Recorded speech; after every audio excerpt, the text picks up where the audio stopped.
Swapnalji, you can start with the prayer. ॐ गजाननं भूतगणादिसेवितं कपित्तजम्बूफलसारभक्षितम् उमासुतं शोकविनाशकारणं नमामि विघ्नेश्वरपादपङ्कजं सरस्वती नमस्तुभ्यं वरदे कामरूपिणि विद्यारम्भं करिष्यामि सिद्धिर्भवतु मे सदा सहना भवतु सहनौ भुनक्तु सह वीर्यं करवावहै तेजस्विनावधीतमस्तु मा विद्विषावहै ॐ शान्ति शान्ति शान्तिः हरिः ॐ श्रीगुरुभ्यो नमः हरिः ॐ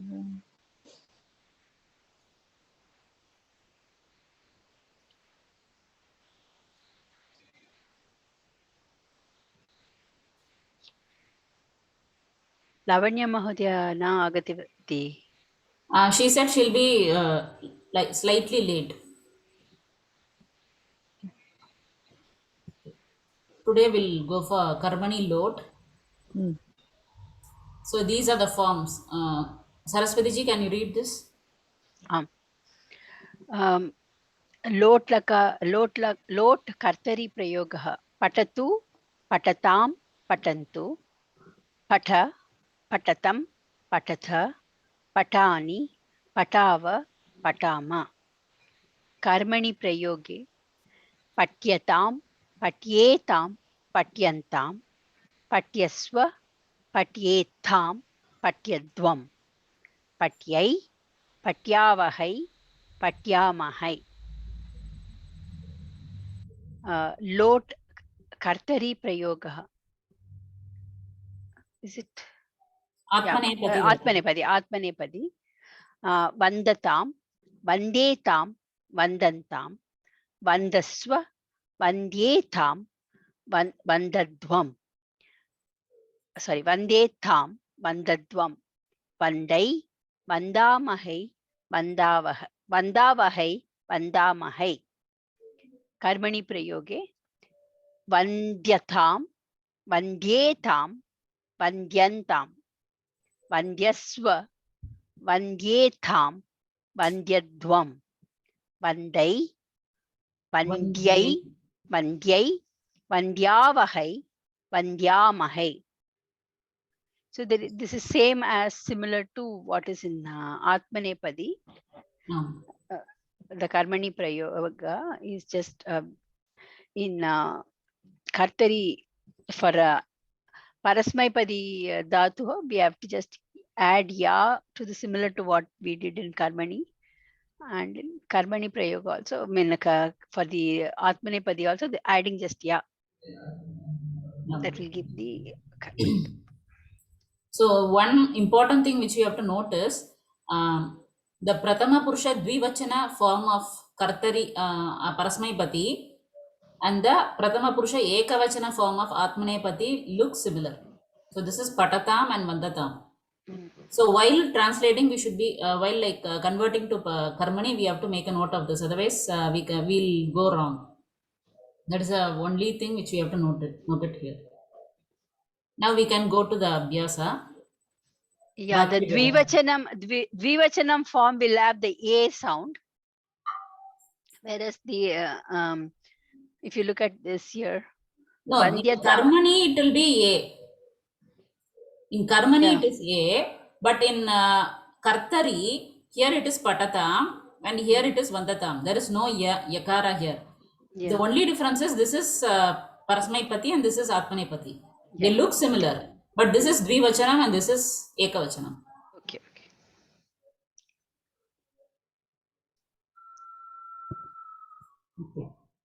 Now we can go for Vakya Vyavahara.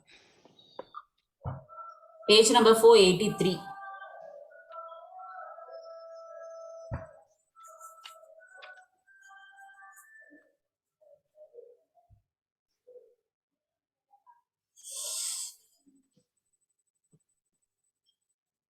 Saraswati ji, you can start if you have the book. Okay, yeah. 220 exercise. Yeah, I'm in that page. Adho likitanam kriyapadanam karmani lot lakare रूपाणि लिखत. उदाहरण ज्ञायते ज्ञा plus या plus ताम ज्ञायताम. नीयते नी plus या plus ताम नीयताम. You want me to say or just say the answer? You can say the answer. Okay. धीयते धीयताम. श्रूयते श्रूयताम. उद्यते, this is abadhatu, udyate udyatam. Gamyate gamyatam. Triyate triyatam. Tiryate. Yeah, sorry. Tiryate tiryatam. Kriyate kriyatam. Khadyate khadyatam. Hriyate hriyatam. We can go 10 each. Okay, you can go. Yeah. Swapna ji. Oh, hriyate hriyatam, where is krishyate krishyatam, smaryate smaryatam, पूज्यते पूज्यताम, पाल्यते पाल्यताम, प्राप्यते प्राप्यताम, प्रणम्यते प्रणम्यताम, गीयते गीयताम, त्यज्यते त्यज्यताम, गृह्यते गृह्यताम. The next exercise. अधोलिखितानां क्रियापदानां कर्मणि लटि लोटि च रूपाणि लिखत. उदाहरणं पठति कर्मणि लटि पठ्यते, कर्मणि लोटि पठ्यताम्. जानाति ज्ञायते ज्ञायताम्, निन्दति निन्द्यते निन्द्यताम्, नृत्यति नृत्यते नृत्यताम्, गायति गीयते गीयताम्, पिबति पीयते पीयताम्, रक्षति रक्ष्यते रक्ष्यताम्, तरति तीर्यते तीर्यताम्, नयति नीयते नीयताम्, उपविशति उपविश्यते उपविश्यताम्, परिहरति परिह्रियते परिह्रियताम्.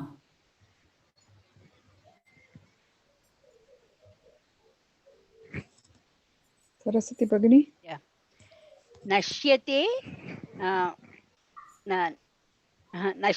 nashyati is nashyate, right? कर्मणि. Karmani. Nashyate, nashyati, nashyate, nashyatam. Gruhnati, gruhyate, gruhyatam. Shrunoti, shruyate, shruyatam. Dadati, diyate, diyatam. Agacchati, agamyate, agamyatam. Nirakaroti. Nira is a upasarga, so nirakriyate, nirakriyatam. Pashyati, drushyate, drushyatam. Upadishati, upastiyate, right? उपदिश्यते एव. Upadishyate. तिष्ठति एव अस्ति. Okay. Upadishyate, upadishyatam.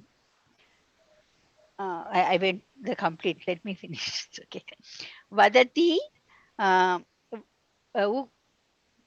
This is vadyate. No, not vadyate. Udyate. उद्यते. Udyate. Udyate. Udyatam. Smarati. Smruyate. Smruyatam. स्मर्यते. स्मर्यते. Smaryate. Yeah. Okay. Smaryate. Smaryatam. Next, the exercise 2, 23, 24, 25 and 26, they are like simple only, like converting it into dvivachanam and bahuvachanam. We can go for exercise 227. 27. Okay. अधो निर्दिष्टानि वाक्यानि उचित क्रियापदैः पूरयत. गोविन्देन कन्दुकः क्षिप्यताम्. Okay. रजकैः वस्त्राणि क्षाल्यताम् वस्त्राणि कुलाले वस्त्राणि क्षाल्यताम् वस्त्राणि कुलालेन भवती किम् उक्तवती? सारी क्षाल्यन्त क्षाल्यन्ताम् आम् करेक्ट् आम् क्षाल्यन्ताम् क्षाल्यन्ताम् आमाम् क्षम्यताम् कुलालेन घटः क्रियताम् राज्ञा प्रजाः पाल्यन्ताम् साहसिभिः पर्वतः आरुह्यताम् बलिवर्दाभ्यां शकटः वह so what is this वहति उह्यताम् आम् लोकेन वार्ता ज्ञायताम् सर्वै जयशब्दः घुष्यताम् आम् गुष्यताम् शालिनी Is it नलिनीभ्यां Gushyatam or Gosyatam? गुष्यताम् एव the dhatu is gush. Okay. So the karmani lot is क्षम्यताम् कर्मणि lat is gushyate. So it is gushyatam. शालिनी नलिनीभ्यां कविते विरच्येताम् भक्तैः भगवद्गुणाः कीर्त्यन्ताम् कृषकैः भूमिः कृष्यताम् अभ्यासः 228 वाच्य परिवर्तनं कुरुत कर्तरि प्रयोगः कर्मणि प्रयोगः उदाहरणं बालकः शब्दं पठतु बालकेन शब्दः पठ्यताम् सेविका गृहकार्याणि करोतु सेविकया गृहकार्याणि क्रियन्ताम् अशक्तेन सौलभ्यं प्राप्यताम् आरक्षिणैः चोराः निगृह्यन्ताम् वै आरक्षणैः आरक्षिणः इति अस्ति आम् नकारान्त बहुवचनरूपम् ओके प्रातिपदिकम् इस् रक्षिणौ रक्षिणः सो रक्षिणा रक्षिणीभ्यां रक्षिणीभिः आमाम् okay Bhagini, read the Kartari 2 so that it will register in the mind. Yeah, I'll do. सैनिकाः राष्ट्रं रक्षन्तु सैनिकैः राष्ट्रं रक्ष्यताम् बालिकाः गीतं गायन्तु बालिकाभिः गीतं गीयताम् पितरः कुपुत्रान् दण्डयतु पितृभिः कुपुत्राः दण्ड्यन्ताम् अर्चकः पूजां करोतु अर्चकेन पूजा क्रियताम् अग्रजः अनुजान् नयतु अग्रजेन अनुजाः नीयन्ताम् माता शाकान् क्रीणातु मात्रा शाकाः क्रीयन्ताम् सिंहः मृगान् खादतु सिंहेन मृगाः खाद्यन्ताम्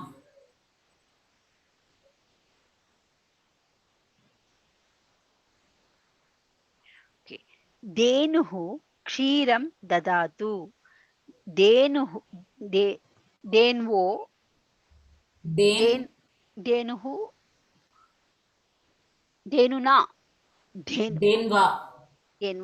धेन्वा क्षीरं दीयताम् ते जलं पिबन्तु ते तैः जलं पीयताम् पास्यते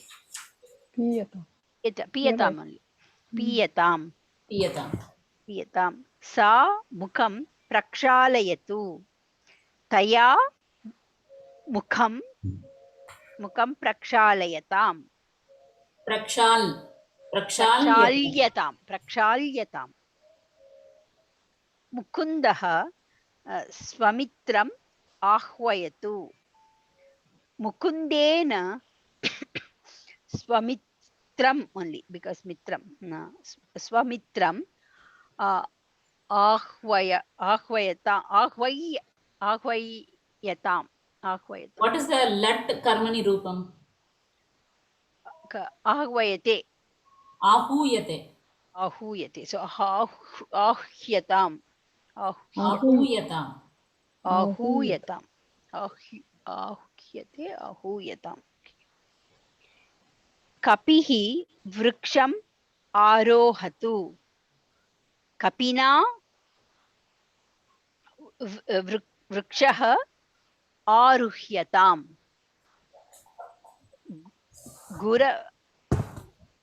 गुरवः विद्यालयं गच्छन्तु गुरुभिः विद्यालयः गम्यताम् गावः तृणानि चरन्तु गावः is गौ just गौ right No, gavaha is bahuvachana rupam. so गाभिः or Gobihi. गोभिः तृणानि चर्यन्ताम् Charyantam. चर्यन्ताम् Trunani iti bahuvachane asti. तृणानि चर्यन्ताम् राघवः साधवः नाट् राघवः साधवः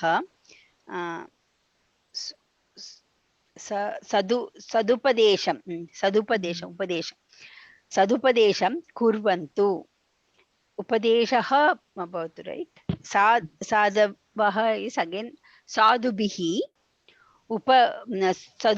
उपदेशः क्रियताम् जनाः चित्राणि पश्यन्तु जनैः चित्राणि दृश्यन्ताम् सर्वे पापकर्माणि त्यजन्तु सर्वैः पापकर्माणि त्यज्यन्ताम्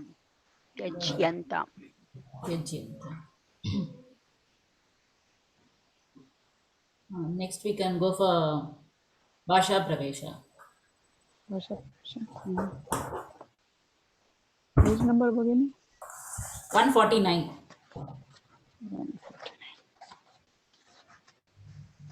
Ekanimisham. Okay.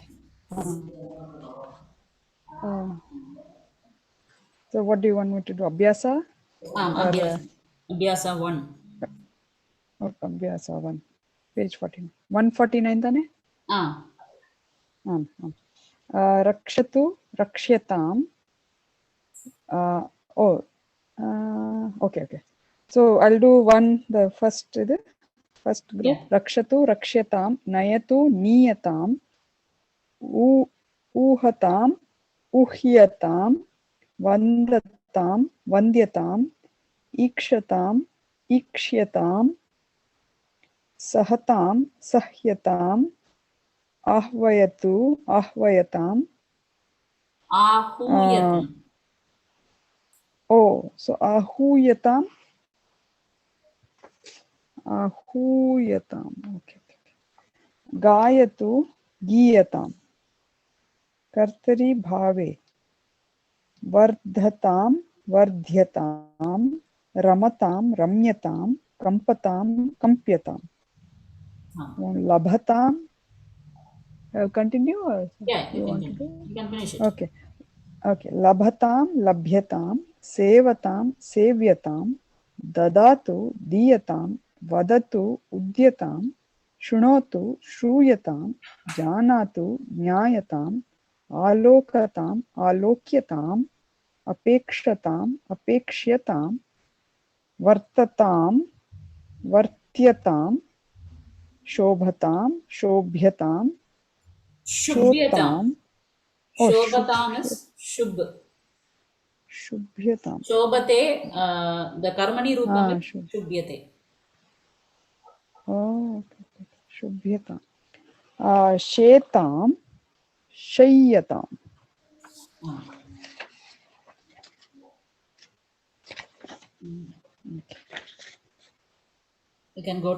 We can skip the second one and go to the third one. उदाहरणानुगुणं कर्मणि परिवर्तय. उदाहरणम् आरक्षकः चोरं ताडयतु. आरक्षकेन चोरः ताड्यताम्. बालः कन्दुकं क्षिपतु. बालेन कन्दुकं क्षिप्यताम्. सेवकः भारं वहतु. सेवकेन भारः उह्यताम्.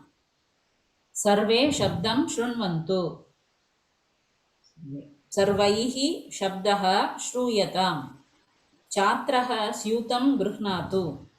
छात्रेण स्यूतः गृह्यताम्. गुरुः उपदेशं करोतु.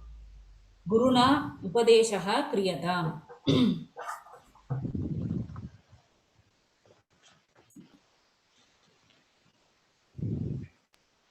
छात्रः पाठौ पठतु. छात्रेण पाठौ पठ्यताम्. बालिका पठ्येताम्. पठ्येतां. बालिका चित्रे पश्यतु. बालिकया चित्रं चित्रे is two. चित्रं चित्रे only. बालिकया चित्रे दृश्येताम्.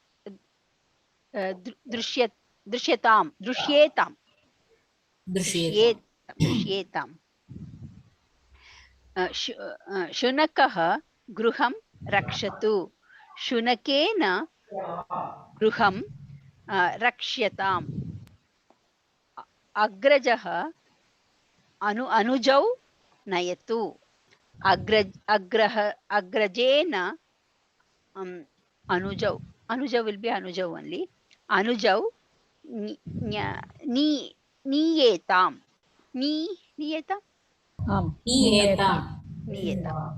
नीयेताम्. शिक्षकः छात्रौ आह्वयतु. शिक्षकेन it will be because of the sha. शिक्षकेन छात्रौ आहूयेताम्. माता लेखन्यौ आनयतु. मात्रा लेखन्यौ नीयेताम्.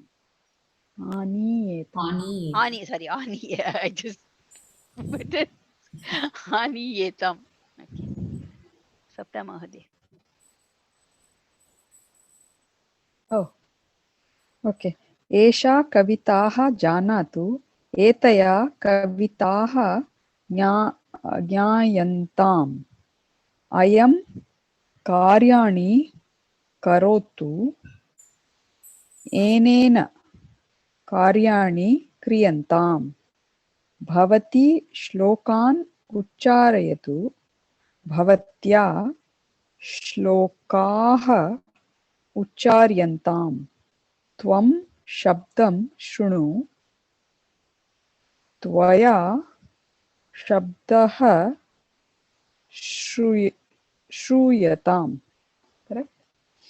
सा लेखनीः क्रीणातु. तया लेखन्यः क्रीयन्ताम्. एतानि वाक्यानि कर्मणि परिवर्तयत. पुत्रः मातरं सेवताम्. पुत्रेण माता सेव्यताम्. सः मिष्टान्नं लभताम्.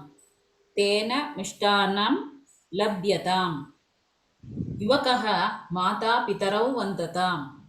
युवकेन मातापितरौ वन्द्येताम्. त्वं कष्टानि सहस्व. त्वया कष्टानि सह्यन्ताम्. संस्कृतज्ञः संस्कृतोन्नतिम् अपेक्षताम् संस्कृतज्ञेन संस्कृतोन्नतिः अपेक्ष्यताम् सा चित्राणि वीक्षताम् तया चित्राणि वीक्ष्यन्ताम् यूयं यशः लब्ध्वम् युष्माभिः यशः लभ्यताम् इयं मन्त्रान् ज्ञानीताम् अनया मन्त्राः ज्ञायन्ताम्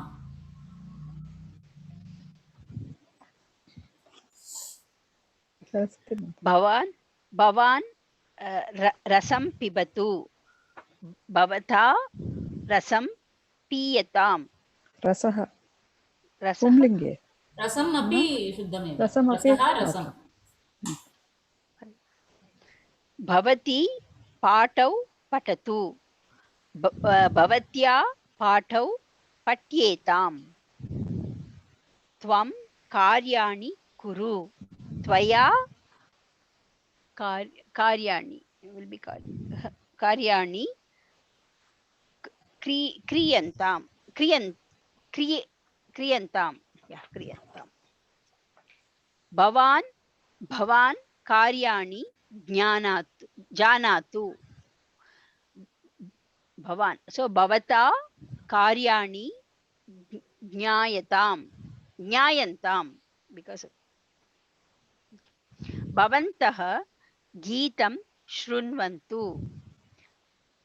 भवद्भिः गीतं श्रूयताम् त्वं सत्यं वद त्वया सत्यं उद्यताम् भवती भ्रातॄन् उपदिशतु भवत्या भ्रातॄन्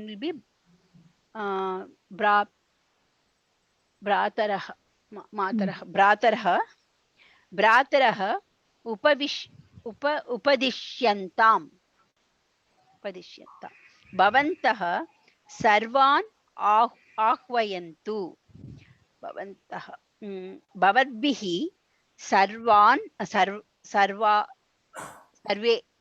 भवद्भिः सर्वे आहूयन्ताम् यूयं सूत्राणि स्मरत युष्माभिः सूत्राणि स्मर्यन्ताम् भवान् तान् पश्यतु भवता ते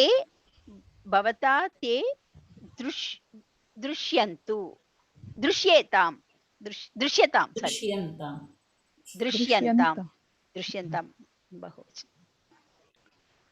So I'll do the fifth one. Bhave. Yeah, you do the 15 or 10. Okay. एतानि वाक्यानि भावे परिवर्तयत सर्वेषां धैर्यं भवतु सर्वेषां धैर्येण भूयताम् सर्वे शीघ्रं धावन्तु सर्वैः शीघ्रं धाव्यताम्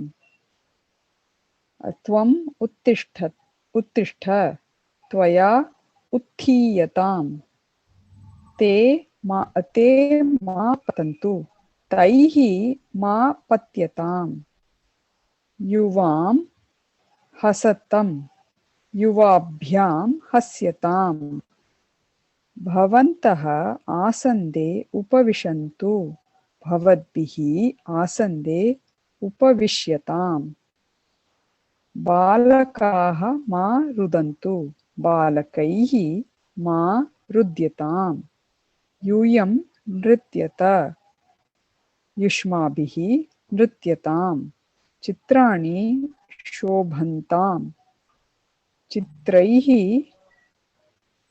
शोभ्यताम् right शुभ्यताम् right शुभ्यताम्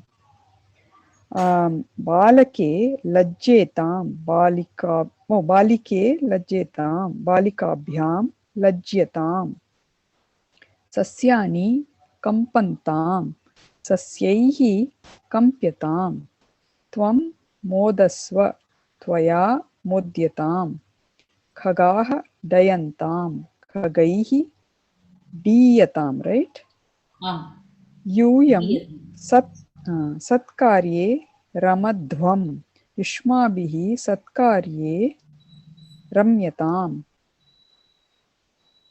वयं वर्धामहै अस्माभिः वर्ध्यताम् अधः दत्तेषु वाक्येषु दोषान् परिहरत तैः काव्यानि पठ्यताम् तैः काव्यानि पठ्यन्ताम् भवता संस्कृतसेवां क्रियताम् भवता संस्कृतसेवा क्रियताम् एताभिः नाटकं वीक्षताम् एताभिः नाटकं वीक्ष्यताम् भारतस्य यशः वर्ध्यताम् भारतस्य यशसा वर्ध्यताम् युष्माभिः अङ्गनीः क्रियन्ताम् Bagini, Puna Patatu, what is that? A fourth one? भारतस्य यशः वर्ध्यताम् Okay. सो वर्ध्यताम् इति कर्मणि लोट् मध्ये अस्ति सो द कर्तृपदं should be in tritiya the kartrupadam is yashah right so yashas is this is napumsakalingam manas shabdavat sakaranta napumsakalingam so yashasa iti aham chintayami okay bharatasya yashasa vardhyatam correct right no I don't know I'm that is the reason I asked or okay, or you can say bharatasya yashah vardatam right vardatam that will be the better option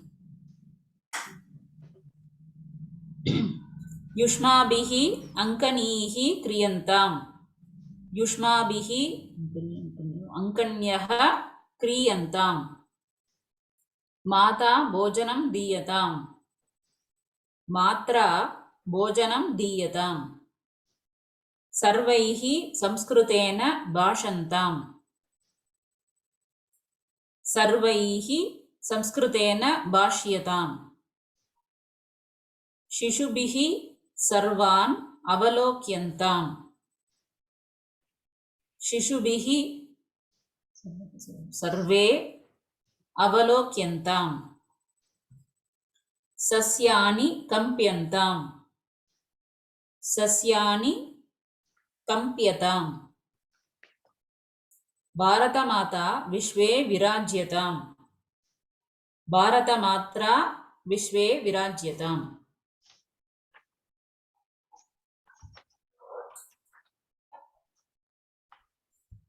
in Bhasha Pravesha there is no answer key, right?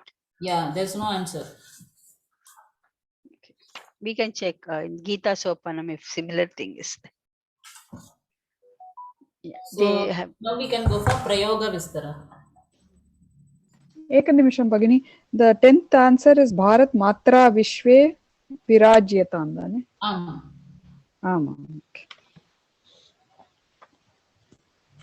Okay, now what are we doing? Prayoga Vistara? The one that you sent. Ekanimisham.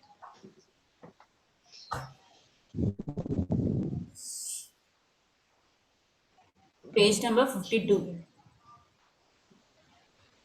Page number 52. Okay. Okay. So we just read that 52. It's not necessary. The same thing is given. We can go straightly to 53. 53. Okay. Udaharan paఠ్యతే పఠ్యతాం దీయతే దీయతాం నీయతే నీయతాం బధ్యతే బధ్యతాం లభ్యతే లభ్యతాం ముచ్యతే ముచ్యతాం వంద్యతే వంద్యతాం యాచ్యతే యాచ్యతాం रुद्यते रुद्यतां, सूच्यते सूच्यतां, पीड्यते पीड्यतां, गण्यते गण्यतां, पाल्यते पाल्यतां, भक्ष्यते भक्ष्यतां, पोष्यते पोष्यतां, ध्रियते ध्रियतां, नीयते नीयतां, छिद्यते छिद्यताम्, उह्यते उह्यतां, कथ्यते कथ्यतां, गृह्यते गृह्यताम्. सरस्वती भगिनी. अधो निर्दिष्टानां कर्तरी लोट् रूपं कर्मणि लट् लोट् रूपै च लिखत. So उदाहरण त्यजति त्यजतु त्यज्यते त्यज्यताम्, शृणोति शृणोतु श्रूयते श्रूयताम्, विमृशति विमृशति is विमृशतु मुर्यते मृष्यते. मृष्यते मृष्यते विमृश्यते विमृश्यताम्, क्रम्पते क्रम्पतु. This is Atmanepadi, right? So kramatam. So the big kramyate kramyatam, namati namatu namyate namyatam, krinati krinatu kriyate kriyatam, janati janatu ज्ञायते ज्ञायताम्, श्लाघ्यते श्लाघते is श्लाघताम्, श्लाघ्यते श्लाघ्यताम्, पश्यति पश्यतु दृश्यते दृश्यताम्, दर्शयति दर्शयतु दर्शयते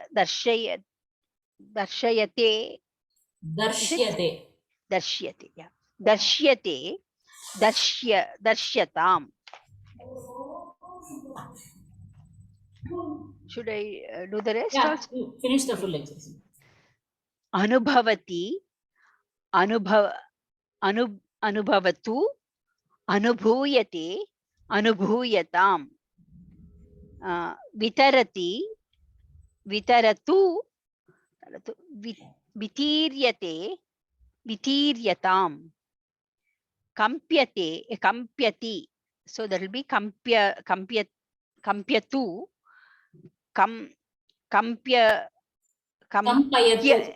कम्प्ययतु. Yeah, कम्प्ययतु.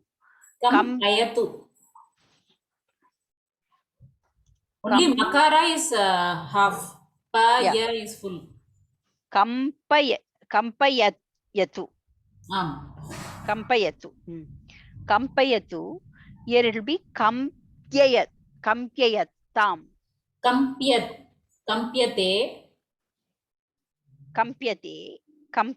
Okay, this is also half. Kampyate. Kampyatam. Kampyatam. One second, I'm writing it. 1 second.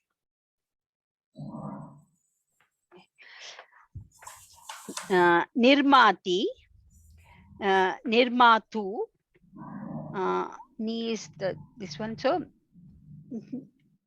nir.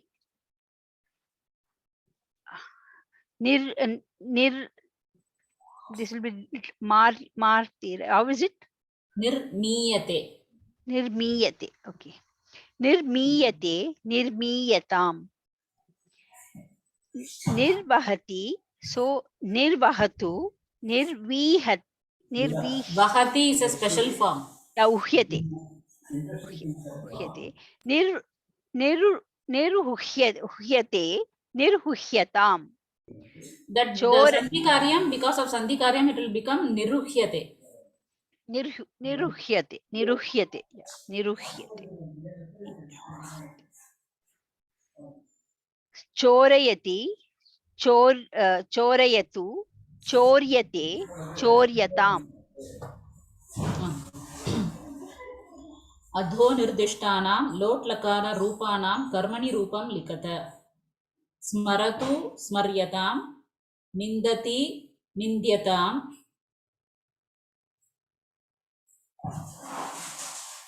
मार्जयतु मार्ज्यतां, बध्नातु बध्यतां, शृणोतु श्रूयतां, चिनत्तु चिद्यतां, प्रतिपादयतु प्रतिपाद्यतां, श्लाघतां श्लाघ्यतां, गृह्णातु गृह्यतां, प्राप्नोतु प्राप्यतां, जानातु ज्ञायतां, परीक्षतां परीक्ष्यताम्, अवलोकताम् अवलोक्यतां, संहरतु संह्रियतां, निवारयतु निवार्यताम्, अर्चतु अर्च्यताम्.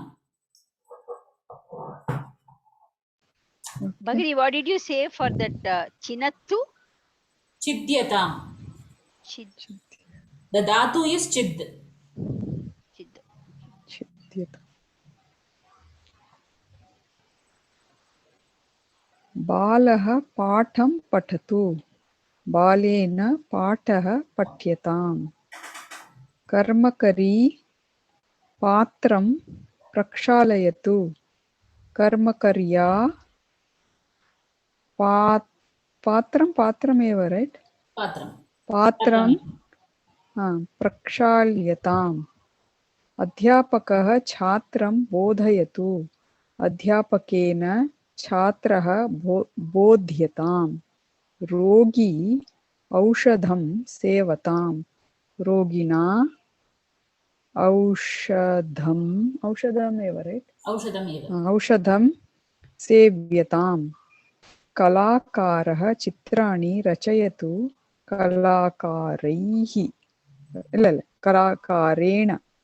कलाकारेण चित्राणि रच्यन्ताम्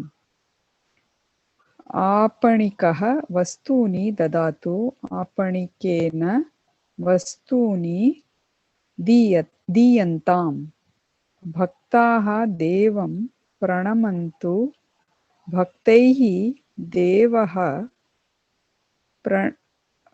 प्रणम्यताम् गृहस्थः अतिथीन् सत्करोतु गृहस्थः what is this sorry रामः शब्द होते हैं oh really गृहस्थेन okay गृहस्थेन अतिथिः is that right no अतिथयः अतिथि अतिथौ अतिथयः अतिथयः सत्क्रियन्ताम् जनाः नियमान् पालयन्तु जनैः नियमाः पाल्यन्ताम् सचिवाः जनसेवां कुर्वन्तु सचिवैः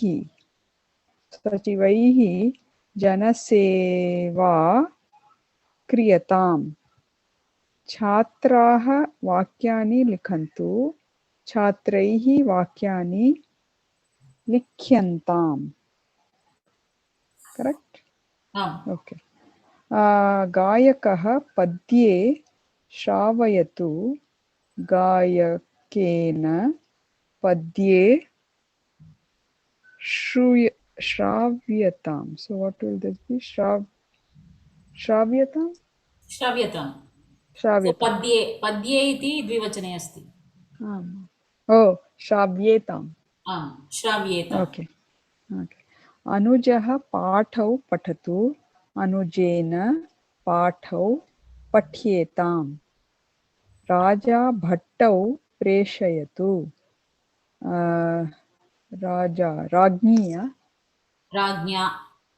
राज्ञा भट्टौ प्रेष्येताम् भवान् दिनाङ्कौ सूचयतु भवता दिनाङ्कौ सूचयेताम् त्वं कार्यक्रमम् ईक्षस्व त्वया कार्यक्रमः ईक्ष्यताम्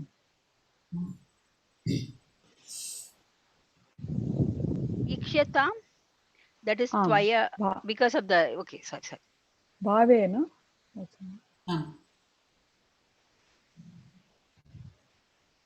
Okay. You have to tell, right? Oh, it's my turn.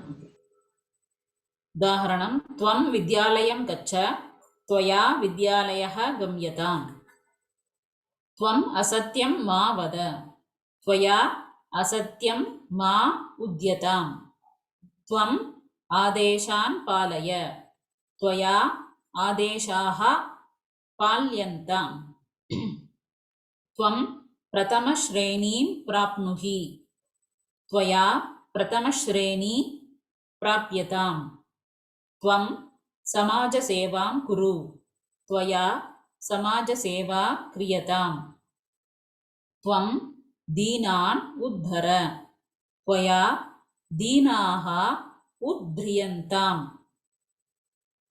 त्वं संस्कृतवार्तां शृणु त्वया संस्कृतवार्ता श्रूयताम् त्वं गुरुं वन्दस्व त्वया गुरुः वन्द्यताम् त्वं मान्यान् मानय त्वया मान्याः मान्यन्ताम् त्वं श्लोकान् कण्ठस्थीकुरु त्वया श्लोकाः कण्ठस्थीक्रियन्ताम् त्वं सत्फलप्राप्तिं प्रतीक्षस्व त्वया सत्फलप्राप्तिः प्रतीक्ष्यताम्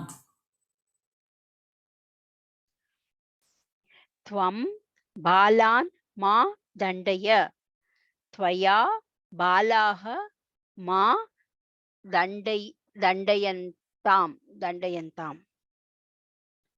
Right? Yeah. Tvam uttarani uhasva. Tvaya uttarani uhyantam. Tvam घटान बिंधी त्वया घटाः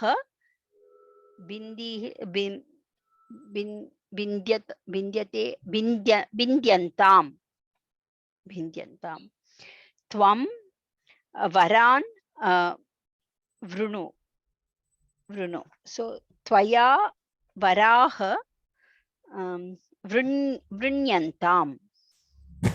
So the vrinoti, the karmani rupam is vriyate.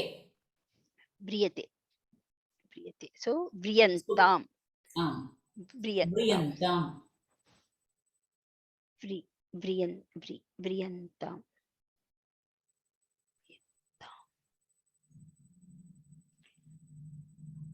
So in karmani we will be very less will be using that madhyama purusha, right? Madhyama purusha, uttama purusha is rare.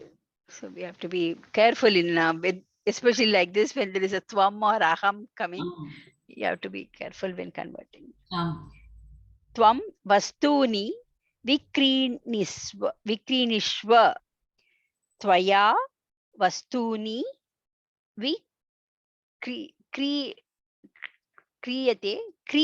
kriyantam. Tvam kirtim sampadaya. Tvaya kirtihi. Tvam kirtihi sampadyatam.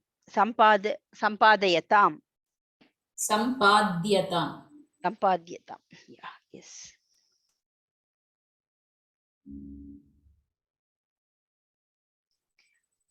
Tvam anandam labasva. Tvaya anandaha labhyatam.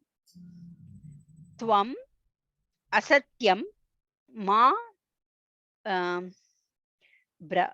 bruhi. Tvaya asatyam ma bru dhatu, is it? Bruhyata. Actually, you can use vadati. It's similar to vadati. Okay. Bruhi is the lat rupam is braviti. The karmani rupam is brute. So the lot rupam will be brutam. Brutam. Brutam. But like yachati and dadati, we can use diyatam. Like that, for bruhi also we can use udyatam.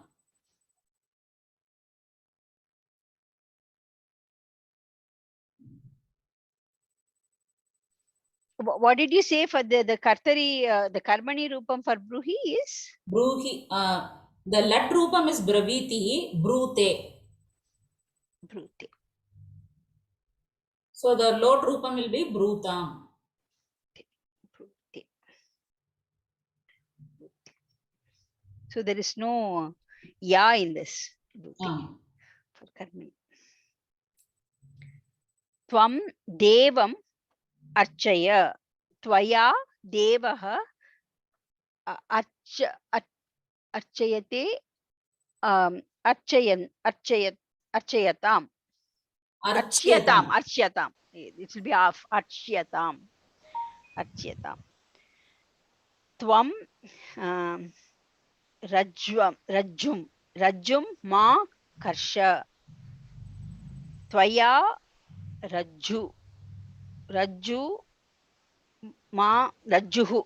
Tvaya rajjuhu ma karshyatam.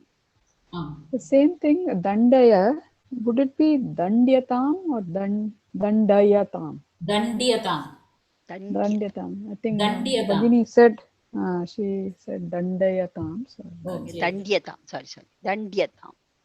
With it will become halanta form, the last aksharam of the dhatu. Only sent till 55, no Bhagini? Page After 55. after that, Bhavishya Kalam eva. Okay. The exercises are over. In all 3 books, the exercises are over. Today we did. This is the only one topic which we covered fully. Okay, why don't we again do since we have time, why don't we do the exercises in our Parichaya book only? Just so that we will get a little more exercise. Yeah. Which page? Lesson number, what's the lesson number? Have to see. Is it 7th or 8th? No, it should be 8th. Yeah, 8. 8. Oh, Karmani lot. So page 140. Page 140. Okay. Gamyate gamyatam, tadayate tadyatam, vandyate vandyatam, niyate niyatam, piyate piyatam, shruyate shruyatam, tyajyate tyajyatam, gamyate gamyatam, drishyate drishyatam, jnayate jnayatam, diyate diyatam. Can we do the reverse? We have this, right? Can we say what is the kartari form of for these? Tadyate. Tadyate is itself a kartari. You want to say tadayati? No. In the lot. Yeah. Okay. Tadayatu. Lot kartari. Lot kartari. Oh. Tadayatu. Then vandatam. Niyate will be nayatu. Piyate will be pibatu. Shruyate will be shunotu. Tyajyate tyajatu. Gamyate gachatu. Drishyate pashyatu.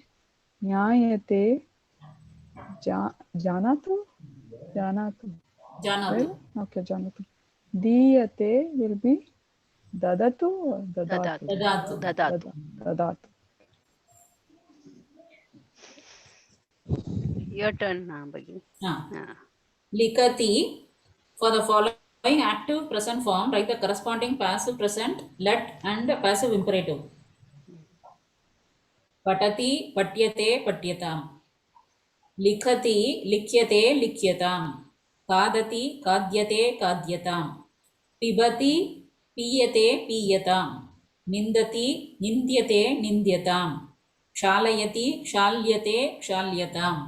Smarati, smaryate, smaryatam. पश्यति दृश्यते दृश्यतां गच्छति गम्यते गम्यतां नमति नम्यते नम्यतां पचति पच्यते पच्यताम्. For the following active imperative forms, write the corresponding passive imperative forms as shown in the example. Katayatu katyatam, gruhnatu gruhyatam, tyajatu tyajyatam, shrunotu shruyatam, pashyatu drushyatam, stapayatu stapayatu is stapayatam, is it? स्थाप्यताम्. Stapyatam, yeah, stapyatam, pruchatu pruchyatam, rakshatu rakshyatam, nayatu niyatam, gachatu gamyatam, marjayatu marjyatam. Okay. Using imperative words, change the following sentence from Kartari to Karmani. Okay. Nripaha desham rakshatu, nripena deshaha rakshatam, saha dharmam palayatu, tena dharmam is dharmaha, right? धर्मः. Dharmaha palyatam, balakaha griha patham likhatu, balakena griha pathaha लिख्यताम ललिता रंगवल्लीं लिखतु ललितया रंगवल्ली right रंगवल्ली लिख्यताम गीता प्रार्थनां गायतु गीतया प्रार्थना गीयताम सुशीलः स्वच्छतां करोतु सुशीलेन स्वच्छता क्रियतां संदेशः अमृतवचनं पठतु संदेशेन अमृतवचनं पठ्यतां गिरिजा देवं पूजयतु गिरिजया देवः पूज्यतां भवती पात्राणि क्षालयतु भवत्या पात्राणि क्षाल्यन्तां भवान् देवान् नमतु भवता देवाः नम्यन्तां देवः भक्तं रक्षतु देवेन भक्तः रक्ष्यताम्. The sentences given below, there are errors related to the number in the underlined words. Correct them and rewrite the sentences. Make necessary correction in the verb, kriyapadam or the object. Rakshakena griham rakshyantam. Rakshakena grihani rakshyantam. Putrena grihapataha kriyatam. So we have to correct the vachanam. Putrena grihapataha kriyatam. Bhavatya payasam kadyantam. Bhavata payasani kadyantam. First one, what is it? Putrena grihapataha either it should be grihapataha kriyatam or grihapataha kriyantam. Okay. Okay, the underlined word should be corrected, right? Kriyantam. Okay. Kriyantam it will be, right? Underlined word. Okay. Yeah. I took it the other way. Because in the example, Rakshakena Gruham Rakshyantam. So because of the Rakshantam, it became Gruhani. Okay. Gruhani. Bhavatya payasam kadyatam. Chatraihi prashnaha pruchyatam. Chatraihi prashnaha pruchyatam. Bhavadbihi jalam niyantam. Bhavadbihi jalam niyatam. रजकैः वस्त्राणि क्षाल्यताम् रजकैः वस्त्राणि क्षाल्यन्ताम् अस्माभिः कार्यं क्रियेताम् अस्माभिः कार्यं क्रियताम् पितामहेन रामायणं पठ्येताम् पितामहेन रामायणं पठ्यताम् छात्रैः उत्तराणि लिख्यताम् छात्रैः उत्तरं लिख्यताम् छात्रैः दुर्गुणाः त्यज्यन्ताम् महिलाभिः पुष्पं ध्रियन्ताम् महिलाभिः पुष्पाणि ध्रियन्ताम् Bagini, let's go to page 138. Just we'll take 5 more minutes. 130 8. Let's convert this to Kartari. Tvaya gruham gamyatam. So tvam gruham gachatu. त्वं Yeah, tvam gruham gachatu. Gacha. आम् Gacha. Sitaya grantaha patyatam. Sita grantaha. So grantham patatu. Sevakena baraha huhyatam. Sevakaya, no, sorry. Sevakena, so sevakaha bharam vahatu. Balena rasaha khadyatam. Balaha, sorry, swadhyatam, it's tasted. Swadhyatam. Balena, so balaha rasam swadhyatu. Swadayatu.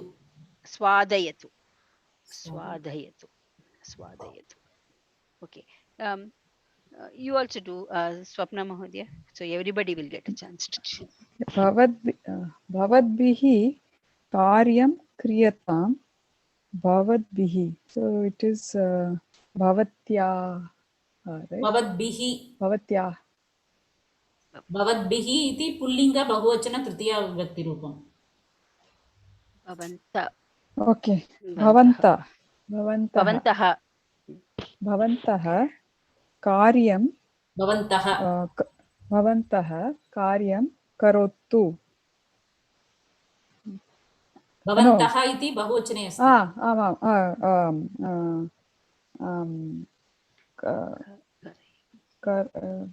karotu kurvantu correct kurvantu asmabihi chitrani drisyantam asmabihi vayam chitrani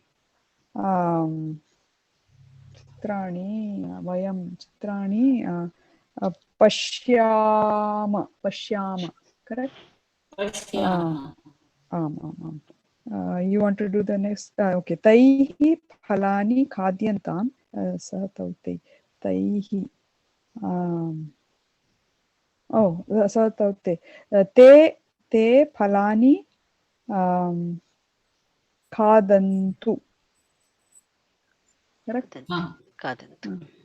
Akhila भारतेन विजयः प्राप्यताम् भारतः विजयं प्राप्नोतु सर्वैः संस्कृतं स्मर्यताम् सर्वे Vijayam, right? It should be Dvitiya Vibhakti, right?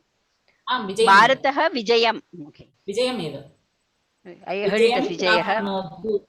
Prapnotu. Okay. No, I remember telling Vijayam. I don't know. Okay, sorry. I mean, maybe I heard it wrong. Sorry.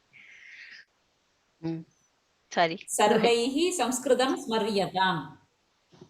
Sarve Samskritam Smarantu. Bhavata Swagada Bhashanam Kriyatam. Bhavan Swagada Bhashanam Karotu. Good. So how it is difficult, right, to make the brain work? Our brain got It got fixed to Kartari to Karmani. From Karmani to Kartari, it is very, very difficult. Because they may give such things, right? It Ama. may be possible. Yeah, yeah. It's good.